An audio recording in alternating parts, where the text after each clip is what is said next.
২৭ বছর আগে বাবা মায়ের সাথে রাজধানী ঢাকায় গিয়ে হারিয়ে যায় ৭ বছর বয়সী শাহিদা আক্তার।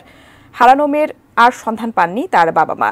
গ্রামের বাড়ির ঠিকানা বলতে না পারায় সেও আর ফিরতে পারেনি বাড়িতে। সেই হারানো শাহিদা ২৭ বছর পর গ্রামের বাড়ি খুঁজে পেলেন, কিন্তু দেখা পেলেন না বাবা মায়ের। তবে ফিরে পেয়েছেন তার ভাই বোনদের। এত বছর পর ভাই বোনদের পুনর্মিলনের আবেগ, আনন্দশ্রুর গল্প জানাচ্ছেন জামালপুর প্রতিনিধি লুৎফর রহমানের পাঠানো তথ্যচিত্রে সাইমন প্রভা। দীর্ঘ ৫ বছর এখানে আমি বন্দী ছিলাম। সূর্যের আলো কাকে বলে আমি জানি না, আর পেট ভরে খাবার আমি কখনো পাইছি না। জামালপুরের বকশীগঞ্জ উপজেলার দিকপাড়া গ্রামের ইব্রাহিম খলিল ও সাবেদা বেগম দম্পতির মেয়ে শাহিদা। ৩ বোন ও ১ ভাইয়ের মধ্যে শাহিদা তৃতীয়। গ্রামবাসী জানান, ইব্রাহিম খলিল ও সাবেদা বেগম দম্পতির ছিল অভাবের সংসার। ১৯৯৭ সালে সপরিবারে ঢাকার আজিমপুরে চলে যান তারা। শাহিদার বাবা রিকশা চালাতেন, মা অন্যের বাড়িতে কাজ করতেন। মেয়ে শাহিদা রান্নার জন্য লাকড়ি কুড়োতো। লাকড়ি দেবার প্রলোভনে এক নারী শাহিদাকে ডেকে নিয়ে ঢাকার একটি বাসায় রেখে আসেন। সেখান থেকে প্রাইভেট কারে পরদিন তাকে নেওয়া হয় কুমিল্লায়। সেখানে একটি বাসায় ৫ বছর আটকে রেখে রীতিমতো খাবার না দিয়ে শুধু কাজ করানো হতো। ঈদের দিন শুধু ভালো খাবার জুটতো। সেখান থেকে পালিয়ে অন্য বাসায় কাজ করেন। ওই বাসা থেকে পালিয়ে ফায়ার সার্ভিসের এক কর্মীর সহযোগিতায় নারায়ণগঞ্জে এক বাসায় কাজ করেন। ওই বাসার মালিক লালন পালন করে তাকে গাজীপুরে সেলিম মিয়া নামের এক রিকশা চালকের সঙ্গে বিয়ে দেন। তারপর থেকে গার্মেন্টস কর্মী শাহিদা স্বামীকে নিয়ে সেখানেই বসবাস করতে থাকেন। শাহিদার সংসারে ৭ বছর বয়সী একটি কন্যা সন্তানও রয়েছে। শাহিদা আক্তার জানান, তিনি জীবনেও ভাবেননি ভাই বোনদের সঙ্গে দেখা করতে পারবেন। প্রায় সময় মা বাবা ও পরিবারের কথা মনে পড়ত তার, কিন্তু ছোটবেলার স্মৃতি, এমনকি গ্রামের নামও মনে করতে পারছিলেন না তিনি। সম্প্রতি তার মেয়ে নানা নানির কথা জানতে চাইলে হঠাৎ বকশীগঞ্জের দিকপাড়া নামটি তার মনে পড়ে। তখন থেকে বকশীগঞ্জের দিকপাড়া খুঁজতে থাকেন। বাবা মাকে দেখার জন্যই খুঁজতে খুঁজতে নিজ গ্রামে চলে আসেন শাহিদা। বাড়িতে এসে শুনতে পান ৪ বছর আগে বাবা মারা গেছেন। কিছুদিন হলো মাও মারা গেছেন। দীর্ঘ ৫ বছর এখানে আমি বন্দী ছিলাম। সূর্যের আলো কাকে বলে আমি জানি না, আর পেট ভরে খাবার আমি কখনো পাইছি না। কথায় যখন বছরে একটা ঈদ আসতো, ওই ঈদের অপেক্ষায় থাকতাম যে ঈদ কবে আসবে। ঈদ আসলে ঈদের দিন আমি পেট ভরে খাবার পেতাম। ঈদের অপেক্ষায় শুধু থাকতাম যে ঈদ কবে আসবে, ঈদ আসলে আমি পেট ভরে খাবার পাবো। তো ওখান থেকে পালায়া যাওয়ার পরে ৩ বার পালায় গেছি। ৩ বার পালায়া যাওয়ার পরে ৪বারের বার আমাকে ৩ বার পালায়া যাওয়ার পর আমাকে ধরে ফেলছে ওরা। ৪বারের বার যখন পালাইছি তখন ওরা আমাকে ধরতে পারছে না। তখন চারিদিকে বন্যা ছিল, বন্যার কারণে আমাকে ধরতে পারে নাই।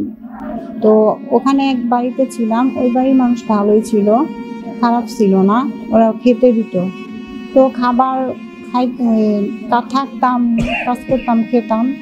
তো রবিবার দিন সকালবেলা রওনা দিচ্ছি বকশীগঞ্জের উদ্দেশ্যে রওনা দিয়ে তারপরে অনেক খোঁজাখুঁজির পরে আমি পেলাম আমার ফ্যামিলিকে, কিন্তু পাইছি সব, কিন্তু আমার বাবা মাকে পেলাম না। সব আমার ভাই বোন আত্মীয় স্বজন সবাইকে পাইছি।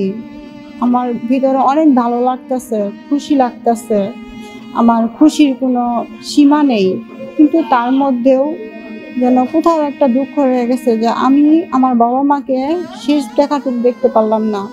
আমার মেয়েটার জন্য আমি আমার বাবা মার ঠিকানা বের করছিলাম, আমার ভাই বোনের ঠিকানা বের করছিলাম, কিন্তু আমার মেয়েটাকে শেষ দেখে দিতে পারলো না। গত রোববার সন্ধ্যায় শাহিদা ফিরে এসেছেন তার বাবার বাড়িতে। বর্তমানে শাহিদা জামালপুরের ইসলামপুর উপজেলার ভৌলাকিপাড়া গ্রামে তার বড় বোন খালেদার বাড়িতে আছেন। দীর্ঘ প্রায় ২৭ বছর পর শাহিদাকে ফিরে পেয়ে স্বজনরা সবাই আনন্দিত। ২৭ বছর আগে ঢাকা উত্তরা থেকে ৩ নম্বর সেক্টরে আমার শালিটা হারিয়ে গেছে। হারিয়ে যাওয়ার পর আমরা অনেক খোঁজাখুঁজি করছি, বিভিন্ন জায়গায় দেখছি, পাইনি। না পারব আমরা দেশে চলে আসছি। আসার পরে গেছে কাল আমরা বকশীগঞ্জ খবর পাই যে একটা মেয়ে পাওয়া গেছে, এই জায়গায় যদি আপনার কারো হয়ে থাকে নিয়ে যান। তা আমরা গেলাম, পরে যাই সবাই দেখলাম, দেখার পরে দেখি যেন আমার শালি নিয়ে আসলে বাড়িতে আসলে সবাই আসলো, সবাই খুশি, তার জন্য আমিও খুশি হয়েছি, অনেকদিন পরে পাইছি, তার জন্য অনেক ধন্যবাদ। এদিকে 27 বছর পর বাড়িতে ফেরার খবর ছড়িয়ে পড়লে শাহিদাকে দেখতে বাড়িতে ভিড় করেছেন গ্রামবাসী। খুব আনন্দ লাগতেছে, এলাকাবাসী সবাই আসতেছে, দেখতেছে, কারণ 1997 সালের কথা, সে আর 97-98 সালের কথা অনেকদিন পরে পাইছি। আসলে জিনিসটা অনেক একটা বড় একটা জিনিস। এরকম ঘটনায় জামালপুর ঘটনায় ঘটছে কিনা এটা আমাদের জানা নাই, কিন্তু দুর্ভাগ্যক্রম ওনার পিতামাতা বেঁচে নেই, এটা খুব খারাপ লাগতেছে আমাদের কাছেও।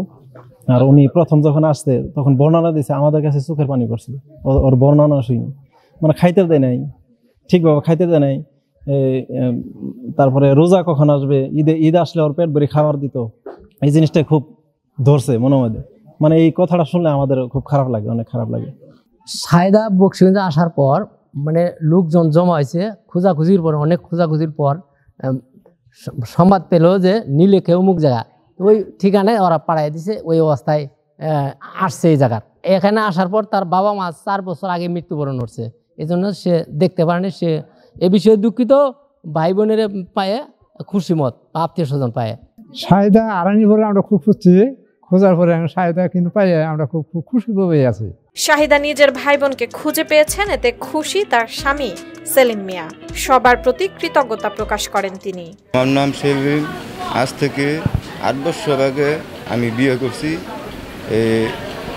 সে সময় বলছে এতিম, তো এতিম বলছে, পরে আমি বিয়ে করছি, তার পছন্দ হয়েছে, বিয়ে করছি।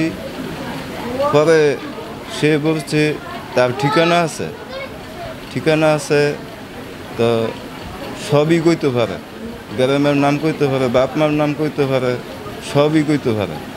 তো সন্ধান আমরা খুঁজতে সন্ধান পাইছি। এখন তার বোনের বাড়িতে আছি, দুঃখের বিষয় তার বাপ মা দেখতে পারলো না। কিছু বছর খানি আগে বাপ মা মারা যায়। এখন তার বড় বোনের বাসাতে আমরা আসছি, যাক তার ঠিকানা পাওয়া গেছে, এর জন্য আমি খুব আনন্দিত, খুব খুশি।